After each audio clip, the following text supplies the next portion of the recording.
የፋኖ ኃይሎች በጋራ የመሰረቱት አዲሱ ድርጅት የመጀመሪያውን ድርጅታዊ እርምጃ ወሰደ። እርምጃው የተወሰደው በድርጅቱ የህዝብ ግንኙነት መምሪያ በኩል ነው። በፋኖ አስረስ ማረዳምጥ የሚመራው ዘርፉ ባወጣው መግለጫው በፋኖ ደጋፊ ሚዲያ ስም የመከፋፈል ተልዕኮ መውሰድ አይቻልም ብሏል። በራፍ ቲቪ ከውስጥ ምንጮቹ ባደረገው ማጣራት እንደተገኘው መረጃ ከሆነ ደግሞ የመመሪያው ቀጥተኛ ዓላማ አቶ ሀብታሙ አያሌው ናቸው። አቶ ሀብታሙ አያሌው በተለይ ከአቶ እስክንድር ነጋ ጋር ባላቸው ከፍተኛ መቀራረብ በፋኖ አመራሮች ዘንድ አንዱን ከፍ አንዱን ዝቅ የሚያደርግ የፕሮፓጋንዳ ስራ በመስራት የሚታወቁ ግለሰብ ናቸው። አቶ ሀብታሙ አያሌው ከሰሞኑ በአስረስ ማረዳምጥ የሚመራውን የአፋብን የህዝብ ግንኙነት መምሪያ አቶ እስክንድር ነጋን ግለሰቡ ብሎ ጠርቷል በሚል ከፍተኛ ትችት ማቅረቡም የሚታወስ ነው። ይሁንና መመሪያው በግልጽ እንዳስቀመጠው የፋኖ ደጋፊዎች በፋኖ አመራሮች ዘንድ ሁሉንም አመራር እኩል መመልከት እንጂ አንዱን ከፍ አንዱን ዝቅ የሚያደርግ አንዱ ከአንዱ የተለየ ስራ እንደሰራ የሚናገር ፕሮፓጋንዳ መስራት የለባቸውም ይላል። የተከበራቸው የበራፍ ቲቪ ተከታታዮች ጤና ይስጥልን። በ21ኛው መቶ ክፍለ ዘመን ጦርነት የሚካሄደው በምሽግ ውስጥ ብቻ አይደለም። የጥይት ሩምታን ያክል የካሜራ ብልሽታም ዋጋ አለው። የድሮን ጥቃትን ያክል የቲክቶክና የዩቲዩብ መልእክቶችም ኢላማቸውን ይወጋሉ። ዛሬ የምንመለከተው ይህንኑ ጉዳይ ነው። በኢትዮጵያ ፖለቲካ ውስጥ ወሳኝ ምዕራፍ እየተጻፈ የሚገኘው የፋኖ እንቅስቃሴ ከጫካው ትግል ባልተናነሰ በስማርት ስልኮችና በዩቲዩብ አውታሮች ላይ የሚደረገው የመረጃ ጦርነት ምን ይመስላል? ይህ የሚዲያ ዘመቻ ለድል የሚሆን ድልድይ ወይስ ለሽንፈት የሚዳርግ ወጥመድ ነው?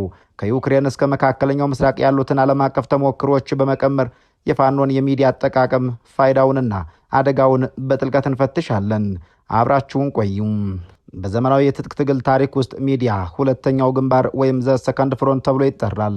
የፋኖ ኃይሎች በአሁኑ ወቅት በአማራ ክልል ለሚያደርጉት እንቅስቃሴ ሚዲያ እንደ ኦክሲጅናቸው ነው። አንደኛ፣ ትረካን የመቆጣጠር አቅም አለው። አንድ የትጥቅ ትግል ህዝባዊ ድጋፍ ለማግኘት ለምን እንደተነሳ ዓላማው ምን እንደሆነና በምን ሁኔታ ላይ እንዳለ ማስረዳት አለበት። የፋኖ ኃይሎች ይህንኑ ለማድረግ ማህበራዊ ሚዲያውን በስፋት እየተጠቀሙት ናቸው። ይህንን ስንመለከት የዩክሬኑን ፕሬዝዳንት ዘለንስኪን ማስታወስም ተገቢ ይሆናል። ሩሲያ ኪየቭን ልትቆጣጠረው በነበረበት በዚያ ወቅት ዘለንስኪ በሞባይል ስልካቸው ቀርጸው የለቀቁት የአለን ቪዲዮ ጦርነቱን መንፈስ እንደቀየረው የቅርብ ጊዜ ትውስታ ነው። ልክ እንደዚሁ በተለያዩ የፋኖ ግንባሮች የሚለቀቁ አጫጭር ቪዲዮዎች ደጋፊዎቻቸው ተስፋ እንዳይቆርጡና ትግሉ ሕያው ሆኖ እንዲቀጥል ጥልቅ ሚና እየተጫወቱ ናቸው። ሁለተኛው ከፍተኛ የሆነ ዓለም አቀፍ ጫና ለመፍጠር ያስችላቸዋል። በቪየትናም ጦርነት ወቅት አሜሪካን ያንበረከካት የሚዲያ ሽፋን እንደነበር የሚዘነጋ አይደለም። ዛሬም የሰብአዊ መብት ጥሰቶችን፣ የድሮን ጥቃቶችንና የተፈናቃዮችን ጩኸት ለዓለም አቀፉ ማህበረሰብ ለማሰማት ብቸኛው መንገድ ሚዲያ ብቻ ነው። የፋኖ ደጋፊዎችና ዲያስፖራዎች ይህንን መረጃ ወደ ዓለም አቀፍ ተቋማት ለማድረስ የሚዲያ አውታሮች ወሳኝ መሳሪያነታቸውም የፋኖ ደጋፊዎችና ዲያስፖራዎች ይህንን መረጃ ወደ ዓለም አቀፍ ተቋማት ለማድረስ የሚዲያ አውታሮች ወሳኝ መሳሪያዎቻቸው ሆነዋል። ነገር ግን ሚዲያ እንደሚያለማው ሁሉ ካልተገራ ያጠፋል። የፋኖ ኃይሎች የሚዲያ አጠቃቀም ላይ የሚታዩ ክፍተቶችና ዓለም አቀፍ ትምህርቶች ምን ይላሉ? የመጀመሪያው አደጋ የመረጃ ጥራትና ተአማኒነትን መሸርሸር ነው። በሶሪያ የእርስ በርስ ጦርነት ወቅት በርካታ ታጣቂ ቡድኖች እርስ በርስ በሚለቁት የተምታታ መረጃ ምክንያት የዓለም አቀፉ ማህበረሰብ የትኛው እውነት እንደሆነ ለመለየት ተቸግሮ ነበር። የዓለም አቀፉ ማህበረሰብ በመጨረሻም ጆሮውን ዘጋም። በፋኖ እንቅስቃሴ ውስጥ ማዕከላዊ የኮማንድ ቼን የሌለው የሚዲያ ፍሰት በስፋት ይታያል። በርካታ ዩቱበሮችና አክቲቪስቶች ከመሬት ያለውን እውነታ ሳያጣሩ ለተመልካች ብዛት እይታ ብለው ወይም በስሜት ተገፋፍተው የሚያሰራጩት ሰበር ዜና በሂደት የትግሉን ተአማኒነት ሊሸረሽረው ይችላል። ዛሬ የተጋነነ ድል አውርቶ ነገ ውሸት መሆኑ ሲታወቅ ህዝቡ ማመኑን ያቆማል። ያ ደግሞ ለትግል ትልቅ ስብራት ነው። ሁለተኛው አደጋ የሚስጥር መረጃ አያያዝ የሚሰኘው ነው። ለክብር ወይም ለታይታ ሲባል የሚለቀቁ ቪዲዮዎች የታጣቂዎችን ቦታ፣ የጦር መሳሪያ ብዛትና ስልትን ለጠላት አሳልፎ ሊሰጥ ይችላል። በቅርቡ በሩሲያ ዩክሬን ጦርነት ወቅት ወታደሮቹ ቲክቶክ ላይ በለቀቁት ቪዲዮ ምክንያት ያሉበት ቦታ ታውቆ ለሚሳኤል ጥቃት እንደተዳረጉ ዓለም አይቶ ተገርሞበታል። ስሜታዊነት ያጠፋል፣ ስልታዊነት ያለማል የሚባለውም ለዚሁ ነው። ሌላውና ዋነኛው ፈተና ሚዲያው ራሱ የመከፋፈል ምንጭ ሲሆን ነው።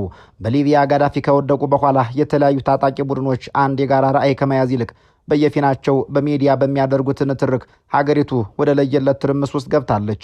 የፋኖ ኃይሎች ይህንን አደጋ ማስተዋል ይኖርባቸዋል። በማህበራዊ ሚዲያ የሚደረጉ የእርስ በርስ መናናቆች የየአካባቢያዊነት ስሜቶችና ያልተጣሩ ውንጀላዎች በትግሉ ውስጥ ያለውን አንድነት የመሸርሸር አቅማቸው ከፍተኛ ነው። ጠመንጃው አንድ ላይ ሲተኩስ ሚዲያው ግን በተለያዩ አቅጣጫዎች የሚጮህ ከሆነ ውጤቱ የጉልበት መባከን ብቻ ይሆናል። የፋኖ ኃይሎች ትግል በሚዲያ መታገዙ የማይቀርና አስፈላጊ ቢሆንም ከዓለም አቀፍ ተሞክሮዎች እንደምንረዳው የሚዲያ ዘመቻው ስልታዊ፣ የዲስፕሊን የተሞላበትና እውነትን መሰረት ያደረገ መሆንም አለበት ይላሉ በጉዳዩ ላይ መረጃ የሰጡን አንድ የፋኖ ደጋፊዎች። የፋኖ ደጋፊው አክለውም የመረጃ ማዕከልነትና ሚዛናዊነት አስፈላጊ ነገሮች ናቸው ይላሉ።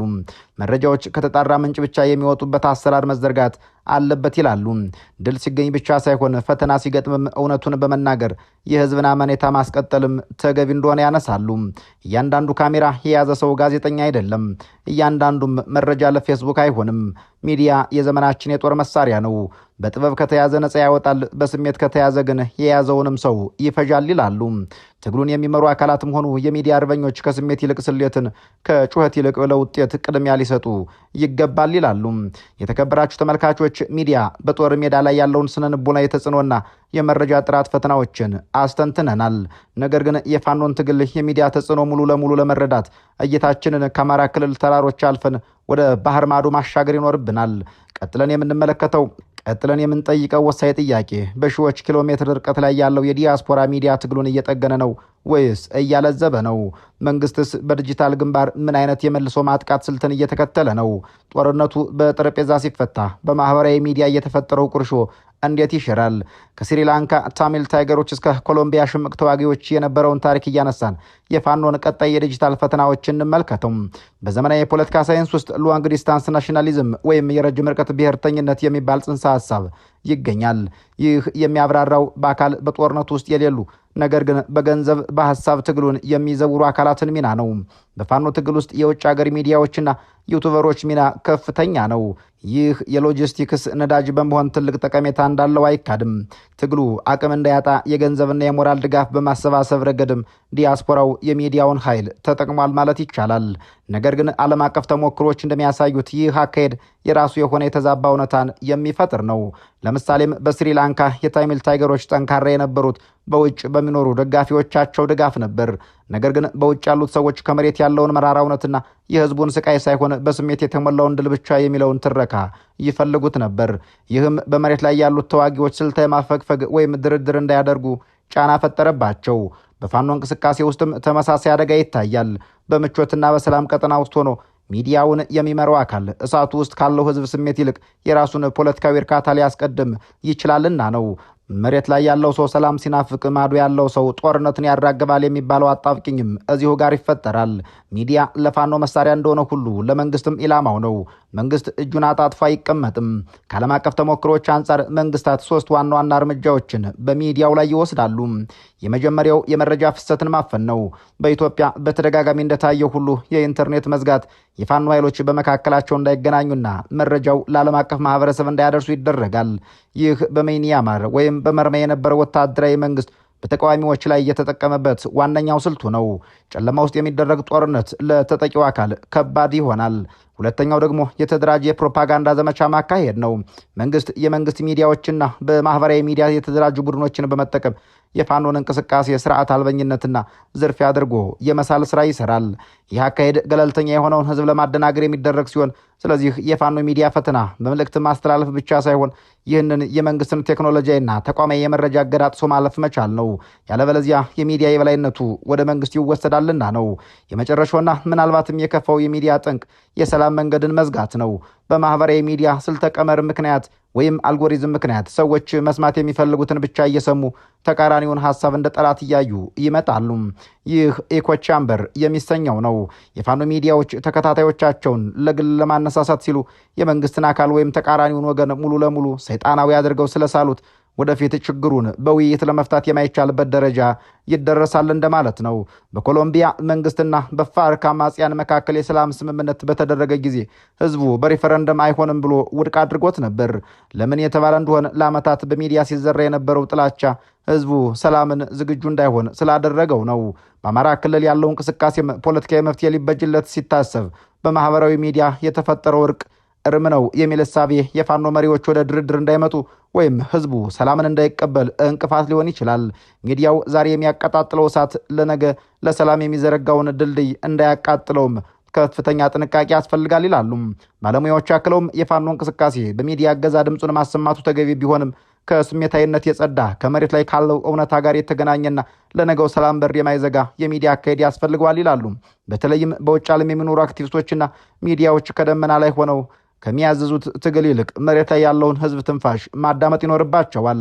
ጦርነቱ በስማርት ስልክ ስክሪን ላይ እንደምናየው ጌም ወይም ፊልም አይደለም፣ የሰዎች ህይወት ነው። የመረጃ ጦርነት ሲያበቃ አብሮ የሚኖረው ህዝብ መሆኑ መዘንጋትም የለበትም ይላሉ። የፋኖ ሚዲያዎች በጦር ሜዳ ያላቸውን ስነ ልቦናዊ ሚናና የዲያስፖራውን ተጽዕኖ አይተናል። ቀጥነል የምንመለከተው የትግሉን የነገ ዕጣ ፈንታ በሚወስን ወሳኝ ጉዳይ ነው። ዓለም አቀፍ የፖለቲካ ተንታኞች እንደሚሉት አንድ አማጺ ኃይል በጉልበት መንግስትን ሊያናውጥ ይችላል።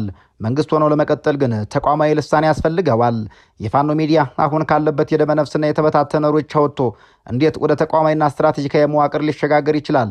ትግሉ መልክ ሲይዝ የሚዲያው ቋንቋስ ከውጊያ ወደ ፖሊሲ መቀየር የለበትምን? ከሰሜን አየርላንድ እስከ መካከለኛው ምስራቅ ፓርቲዎች ልምድ በመነሳት የፋኖን ሚዲያ የቀጣይ የቤት ስራዎችና የቴክኖሎጂ አርቲፊሻል ኢንተለጀንስን ጨምሮ ፈተናዎችን እንተነትናለን። የፋኖ እንቅስቃሴ አንዱ መለያ ባህሪ በተለይ ካሁን ቀደም ያልተማከለ መሆኑ ነው። ይህ ለወታደራዊ ህልውናው ጠቃሚ ሊሆን ይችላል። በአሁኑ ሰዓት በሺዎች የሚቆጠሩ የዩቱብ ቻናሎች የፋኖን ስም ይዘው ይንቀሳቀሳሉ። ይህ የድምፅ ብዛት ይፈጥራል እንጂ የመልእክት ጥራት አይፈጥርም። አንዱ ዩቱበር ድርድር የለም ሲል ሌላኛው እንደራደራለን ይላል። አንዱ አዲስ አበባ እንገባለን ሲል ሌላኛው ክልላችንን እናስከብራለን ይላል። ይህ ቅራኔ ዓለም አቀፉ ማህበረሰብ ለመሆኑ የፋኖ ዓላማ ምንድን ነው? ማንንስ ነው የሚወክለው ብሎ ግራ እንዲጋባ ያደርገዋል። የኤርትራው ሻዕቢያም ሆነ የትግራዊ ህወሓት በረሃ በነበሩበት ጊዜ ወታደራዊ ክንፉ በርካታ ቢሆንም የፖለቲካና የሚዲያ መልእክቶቻቸው ግን እጅግ የተማከሉ ነበሩ። ሁሉም ካድሬ የሚናገረው አንድ ቋንቋ ነበር። የፋኖ ኃይሎች ወደ ፖለቲካዊ ድል ለመምጣት ካሰቡ ይህንን የዩቲዩብ ገበያ ወደ አንድ የተደራጀ የፕሬስ ሴክሬታሪያት ወይም ማዕከላዊ የመረጃ ቋት መቀየር ግድ ይላቸዋል። አለበለዚያ የድል እንቅፋቱ የመንግስትን ታንክ ሳይሆን የራሳቸው የሚዲያ ብጅታ ይሆናል። ሁለተኛው ነጥብ የይዘት እድገት ነው። አሁን ላይ የፋኖ ሚዲያዎች ትኩረት ማጥቃት፣ መከላከልና ሰበር ዜናው ላይ ነው። ነገር ግን አንድ ኃይል የተወሰኑ አካባቢዎችን ሲቆጣጠር ህዝቡ የሚጠይቀው ስለ ጦርነት ብቻ አይደለም። ሰላሙን እንዴት ታስጠብቃለህ? ትምህርት ቤት ይከፈታልን? ንግድስ ይንቀሳቀሳል ብሎ ይጠይቃል። በዚህ ጊዜ ሚዲያው የጦርነት ዜና ብቻ የሚያቀብል ከሆነ ህዝቡ እነዚህ ሰዎች ከጦርነት ውጭ ሀገር ማስተዳደር አይችሉም ወደሚል ድምዳሜ ሊመጣ ይችላል። ስለዚህ የሚዲያው ትኩረት ቀስ በቀስ ከቅስቀሳ ወደ መንግስትነት መሸጋገር አለበት። ለዚያ ጥሩ ማሳያ የሚሆነው በአየርላንድ የነበረው የአይአርኤ እንቅስቃሴ ነው። የፖለቲካ ክንፋቸው ሚዲያውን ስለ እንግሊዝ ወታደሮች መውጣት ብቻ ሳይሆን ስለ አየርላንድ የኢኮኖሚ፣ ስለ ስራ አጥነትና ማህበራዊ ፍትህ ማውራት ተጠቀሙበት። ይህም ከሽምቅ ተዋጊነት ወደ ተቀባይነት ያለው የፖለቲካ ፓርቲ ያሸጋገራቸው። የፋኖ ሚዲያም የጠመንጃውን ጩኸት ቀንሶ የፖለቲካ አማራጩንና የማህበረሰቡን ግንባታ ስራውን ማስተዋወቅ ለቀጣዩ ምዕራፍ ወሳኝ ሽግግር ነው። ወደ መጨረሻው ነጥብ ስንመጣ የምንገኘው በ2018 ዓመተ ምህረት ላይ ነው። የዛሬው ጦርነት ከድሮ የሚለየው በአርቲፊሻል ኢንተለጀንስ ጣልቃ ገብነቱ ነው። በቅርብ በዓለም አቀፍ ግጭቶች እንዳየነው የፋኖ ኃይሎች ጠላት የሚሉት አካል የፋኖን አመራሮች ድምፅና ምስል በዲፕ ፌክ ቴክኖሎጂ በመቀየር ያልተናገሩትን እንደተናገሩ እጅ እንደሰጡ ወይም እንደከዱ አስመስሎ ሊያቀርብ ይችላል። አሁን ባለው ያልተደራጀ የሚዲያ ፍሰት እንዲህ አይነት የውሸት ቪዲዮዎች ቢለቀቁ እውነቱን ለማጣራት ደቂቃዎች ሳይሆን ቀናት ሊፈጁባቸው ይችላሉ። በእነዚያ ቀናት ውስጥ ደግሞ የሞራል ውድቀት ይደርሳል። ባለሙያዎቹ የፋኖ ሚዲያ ከስሜታዊ ዩቲዩበሮች አልፎ የሳይበር ደህንነት ባለሙያዎች ያስፈልጉታል ይላሉ። እያንዳንዱ መረጃ የሚረጋገጥበት ዲጂታል ፊርማ ወይም ኮድም ያስፈልጋቸዋል። የቴክኖሎጂ አቅምን ያላካተተ የሚዲያ ትግል የዘመናዊ ሳይበር ጦርነት በቀላሉ ይበላል። ትንታኔያችንን በአንድ አረፍተ ነገር እንቋጨዋለን። ሚዲያ ጦርነትን ሊጀምር ይችላል፣ ጦርነትን ሊያሸንፍም ይችላል። ነገር ግን ሰላምንና ስርዓትን መገንባት የሚችለው ሚዲያው ከስሜት ወደ እውቀት፣ ከጩኸት ወደ ውይይትና ከጥላቻ ወደ ፖሊሲ ሲሸጋገር ብቻ ነው። የፋኖ ኃይሎችም ሆኑ ሌሎች የኢትዮጵያ የፖለቲካ ኃይሎች የሚዲያ አጠቃቀማቸውን እንደገና እንዲፈትሹ እየጋበዝን እንሰናበታለን። የተከበራችሁ ተመልካቾች በያላችሁበት ዓለም ሰናይ ጊዜ እየተመኘን ተሰናብተናል።